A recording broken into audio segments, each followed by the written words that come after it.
arguably been no greater head coach recruiter in Big Ten history than Jerry DiNardo. But outside of him, some would argue it would be Urban Meyer. He's this close to getting yet again a #1 Big Ten class. He's not had ever a class at Ohio State that was not #1 in the Big Ten rankings. And he's the first coach we talk to as we go out to Columbus and check in with Allison Hayes.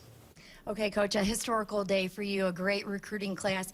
Just what are your thoughts as this day gets rolling and you see those faxes coming in? Well, this is 50% of our teams are our signing class already here. That's very unusual. The early returns on the 9 guys that are on campus, and then Kendall Sheffield will be here in March, have been over the top. You know, great students, great players, guys that are doing everything right. So you're not allowed to have favorite recruiting classes because that's politically incorrect. However, so far this is, I think this is going to be a special one. When you look at this class and you see the 5-star prospects, you see all of the talent that's coming in, where do you sort of put that in the perspective of where this could possibly take this team? Well, we've had a pretty good run, you know, back in the, you know, you had the 08, the 06 class that ended up doing great things in Florida. You had the 13 class that, you know, those are those legendary classes that'll go down, you know, a bunch of NFL prospects, guys that did it the right way, and then obviously the one championship. So that's everyone's dream, but that's so far from where we really are. But I'm like every other coach in America and every other fan base we're excited, we're jacked, a lot of hard work, and a lot of good people. Well, it's second ranked, but when you look at the ratings itself on the per average for the players, you're at a 94, which is a historical number itself. You know, what do you think about that when you see the numbers that are associated with these players? Well, it cracks me up that, and I'm the same way, well, you'll say, well, ratings don't matter. Well, if they're keeping score, we'd like to win that thing, and I do look at that. And the recruiting services, although they're not 100% correct, they're very close. I mean, a lot of those guys that are highly rated guys turn out to be great players. You have the Darren Lees and some other under-the-radar guys, Josh Perry's that turned out to be phenomenal players. Well, that's always going to happen.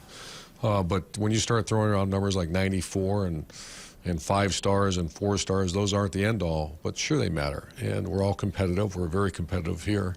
And to say that we've had one of the historical great classes of all time, that's a lot of hard work went behind that. And one guy that people are really looking forward to, Jeffery Cudahy. What can you tell us about him? Yeah, A+ young man, 6'1" corner, great twitched up guy, great acceleration, had a 10-10 broad jump, you know, and that's without knowing he's, you know, that's NFL combine type explosiveness. So great player, great young man. He will play this year, and we just got to get him ready. And you talk about getting a lot of guys in early.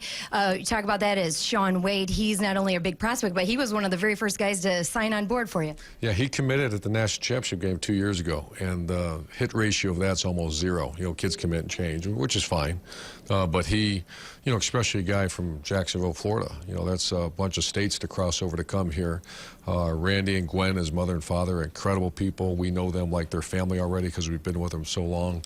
And held firm to his commitment. He's a Buckeye, and his early returns are, he's been here, what, 2 weeks now, over the top.